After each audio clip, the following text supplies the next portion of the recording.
Geauga County is paradise. We all know that. But there are some demons in our paradise. And when I took the bench 15 months ago, the demons were cocaine and methamphetamine. And it was bad, but it was not rapid. Some people had cocaine, some people were using methamphetamines. Most of the teenagers were using marijuana that we had in front of us, and so but it wasn't elevated. It was sort of a constant level. Since March of this year, the heroin use has skyrocketed. The number of cases that I've had to sit on since March, not just for teenagers using the delinquency side of this, but the bigger area is 20 to 35-year-old parents who are both using heroin, or one's using heroin and there isn't another parent in the home. And that forces Jobs and Family Services to come to my court, because we have to take those children out of that house and place them in a safe place where the folks watching them aren't hooked on heroin. That process has doubled in Geauga County in the last 6 months. I had a young lady in today who was 16. I asked her how she gets her heroin. She says, I have speed dial for my suppliers. I mean, it's amazing what they can do. They know codes, they have numbers. It makes it very difficult for law enforcement to track. But I want to repeat the statement. If your children are using cell phones a lot, you ought to be looking at who they're calling. You ought to be asking them about the numbers on there. You ought to be knowing exactly what they're using the cell phone for. And if they can't explain the number, you got to take that phone away from them. I mean, this phone can be very helpful to protect your children if there is an emergency. But I'm going to tell you, just every child we've had that is using drugs in this county, their main means of access is right there. Law enforcement works very hard. We're very lucky here in Geauga County.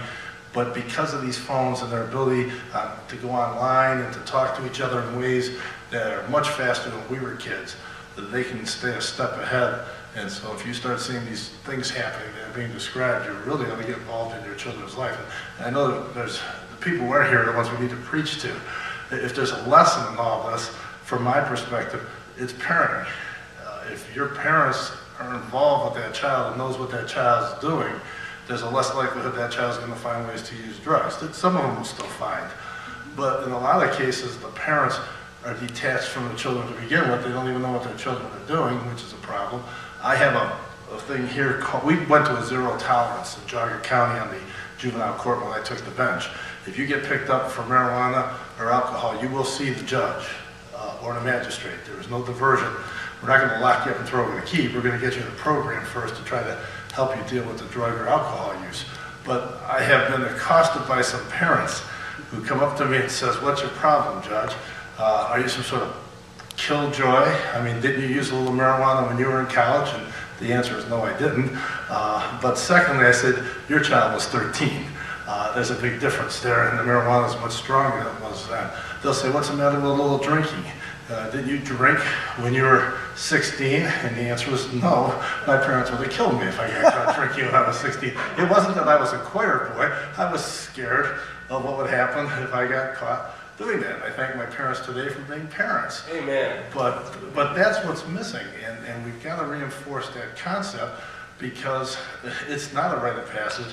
It's not even that it's illegal. It is illegal, but it's harmful. A 11, 12, 13-year-old person using alcohol and drugs is going to be on a path that is going to be harmful to that child and ultimately to our community. And so those are reasons why it's worth trying to get ahead of this problem instead of letting it grow any more than it already has.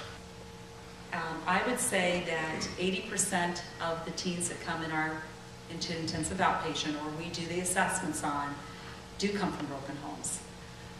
Broken homes happen. The problem is if we don't have parents that are concerned to step up and be parents, that is the problem there.